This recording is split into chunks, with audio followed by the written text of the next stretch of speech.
BPSC सहित तमाम प्रतियोगी परीक्षा में हो रही धांधली और पेपर लीक के खिलाफ लगातार छात्र व युवाओं का आमरण अनशन पिछले 17 अगस्त से जारी है। ये तस्वीरें आप देखिए पटना के गर्दनीबाग की है, जहां पर जो छात्र हैं, जो युवा हैं, वो तमाम जो लोग हैं 15 सूत्री मांगों को लेकर के लगातार पटना के गर्दनीबाग में डटे हुए हैं, आमरण अनशन पर हैं। देखिए आमरण अनशनकारी जो हैं बेसुध होकर के धरना स्थल पर पड़े हुए हैं, लेकिन सरकार के द्वारा अब तक कोई संज्ञान नहीं लिया गया है। देखिए कि 17 अगस्त से लगातार ये लोग आमरण अनशन कर रहे हैं। अब तक सरकार की ओर से क्या कुछ पहल की गई है, इन लोगों को क्या कुछ आश्वासन दिया गया है? जैसा कि आप देख सकते हैं कि जो लोग हैं, यहाँ पे काफ़ी परेशान नज़र आ रहे हैं। आखिर सरकार की मंशा क्या है? इन तमाम चीज़ों को लेकर के हम यहाँ पे बात करेंगे। तो आप लोग लगातार यहाँ पे 17 अगस्त से लगातार आमरण अनशन पे डटे हुए हैं। सरकार की ओर से क्या कुछ पहल की गई है? अब तक क्या कुछ वार्ता हुई है? क्या लगता है कि छात्रों का यह आंदोलन कब तक समाप्त होगा? हमको यही कहना है कि सरकार हम लोग से आकर बातचीत करे और हम लोग से आकर अति समझौतापूर्वक बातचीत करे, क्योंकि हम लोग देखिए मेरे जो जानवी बहन है और अमन भाई है, तो वो लोग अनशन पर बैठे हैं।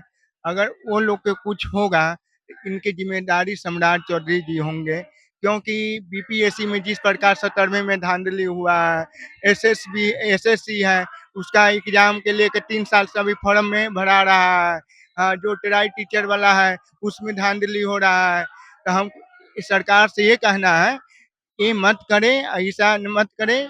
जो भी परीक्षा हो शांतिपूर्ण परीक्षा हो, पेपर लीक ना होए, हमको यही कहना है।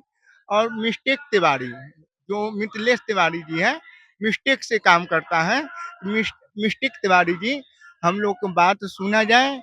हम लोगों को जो परीक्षा हो रहा है शांतिपूर्ण परीक्षा हो। हाँ, और जो ये आप कह रहे हैं ना बीपीएससी में टीचर वाला में मेंस होगा, एक ही परीक्षा लिया जाए। मेंस पीटी लेने का कोई जरूरी नहीं है। तो हम लोग को यही कहना है। आप लोग लगातार जो यहाँ पे डटे हुए हैं, लेकिन सरकार की ओर से अब तक क्या कुछ निष्कर्ष हुई है? कुछ वार्ता वगैरह हुआ, कुछ आश्वासन मिला है? नहीं, नहीं, सरकार की तरफ से अभी तक कोई वार्ता नहीं आया। हम 17वीं के अभ्यर्थी हैं। हम लोग खुद ही सरकार के पास गए थे, शिक्षा मंत्री से मुलाकात हुआ था, चीफ सेक्रेटरी से मुलाकात हुआ, सत्ताधारी पार्टी के विधायक, सत्ताधारी पार्टी के सांसद से। सभी ने कहा कि गलत आप लोग के साथ हुआ है और चीफ सेक्रेटरी महोदय ये भी कहे थे कि आप लोग के लिए हमेशा दरवाज़ा खुला है, जब भी इच्छा हो तब आप आ सकते हैं। हम लोगों ने कई बार अप्रोच करने का दोबारा प्रयास किया, लेकिन वहाँ से कोई अपॉइंटमेंट नहीं मिल रहा है। तो फिर आश्वासन क्यों दिया गया था कि दरवाजा खुला है? अब ये तो आप उससे उस सेक्रेटरी महोदय से पूछिए ना कि जब आप दरवाज़ा नहीं खुला रखे, फिर आश्वासन क्यों दिए? शिक्षा मंत्री महोदय से पूछिए कि भाई जब आप कह रहे हैं, आप लोग जान रहे हैं कि हम लोगों ने एविडेंस दिया है, गलत हुआ है, तो फिर आप लोग क्यों नहीं कोई कार्रवाई कर रहे हैं? तो समिति से संतुष्ट नहीं है। देखिए और जो लोग अनशनकारी हैं, देखिए शरीर में जो है बेड़ी लगाए हुए हैं। आखिर बेड़ी लगा करके आखिर ये धरना स्थल पे अनशन के साथ क्यों बैठे हैं? देखिए हाथ में जो पूरे शरीर में जो है ये बेड़ी है। ये बेड़ी क्या होता है? ये एक बंधन होता है। ये बंधन में बंधे हुए हैं, शायद यही दिखाना चाह रहे हैं सर। पूरे शरीर में आप बेड़ी लगाए हुए हैं, क्या संदेश दे रहे हैं? देरी का मतलब क्या होता है सर? गुलामी का प्रतीक, कैदी। आज भी हम गुलाम की तरह महसूस कर रहे हैं अपने ही देश में, अपने ही आजाद भारत में।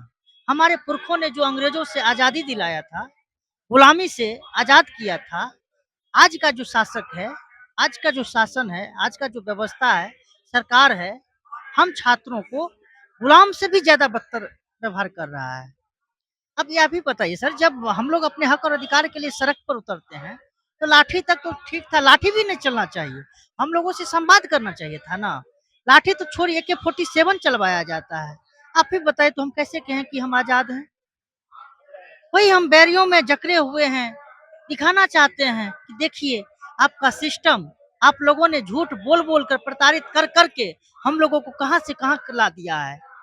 हम लोग, जो हमारे माता-पिता हो या हमारे समाज के कई सारे लोग, गाँव के लोग हों, पूरे बिहार के लोग, आपको वोट दिया था इसी के लिए कि हमारे बच्चों पर, अपने बच्चों पर रोज़गार नहीं दीजिएगा। जब वो रोज़गार के लिए, नौकरी के लिए, परीक्षा के लिए, बहाली के लिए आंदोलन करे तो उस पर लाठी चलवाइएगा, गोली चलवाइएगा। क्या इसी दिन देखने के लिए आपको वोट दिया गया था?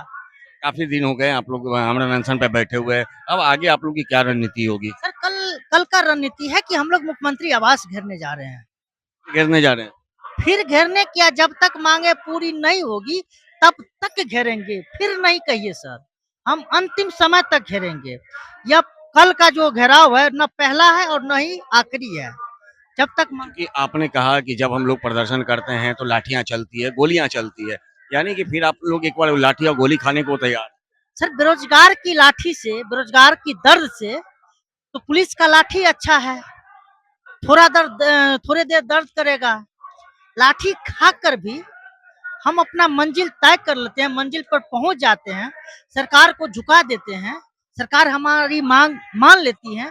एक बार क्या, कई बार लाठी खाए हैं और कई बार लाठी खाएंगे। तो देखिए जिस तरह से जो अनशनकारी हैं यहाँ पर बैठे हैं, प्रदर्शनकारी हैं, वो तमाम जो लोग हैं अपने शरीरों में बेड़ियां बांधे हुए हैं। ये दर्द बताना चाह रहे हैं सरकार को कि हम कैसे माने कि हम आज़ाद देश के एक स्वतंत्र व्यक्ति हैं। चूंकि जो सरकार से हमें जो स्वतंत्रता चाहिए, जो अधिकार चाहिए, वो मुझे नहीं मिल पा रही है और अपने अधिकार के लिए हम छात्र लोग पर्याप्त हैं। अपने अधिकार को मांगने नहीं, अब छीनने का काम करेंगे और इसको लेकर कल यानी कि 25 अगस्त को पटना में विधानसभा घेराव करने का, मुख्यमंत्री आवास घेराव करने का आह्वान कर चुके हैं। अब ऐसे में देखना होगा कि अब पुलिस के द्वारा इन लोगों के खिलाफ क्या कार्रवाई होती है, या सरकार इनकी बातों को आज शाम तक यानी कि कल 25 तारीख से पूर्व मान लेती है, या फिर एक बार छात्र व युवाओं का प्रदर्शन पटना की सड़कों पर देखने को मिलेगा।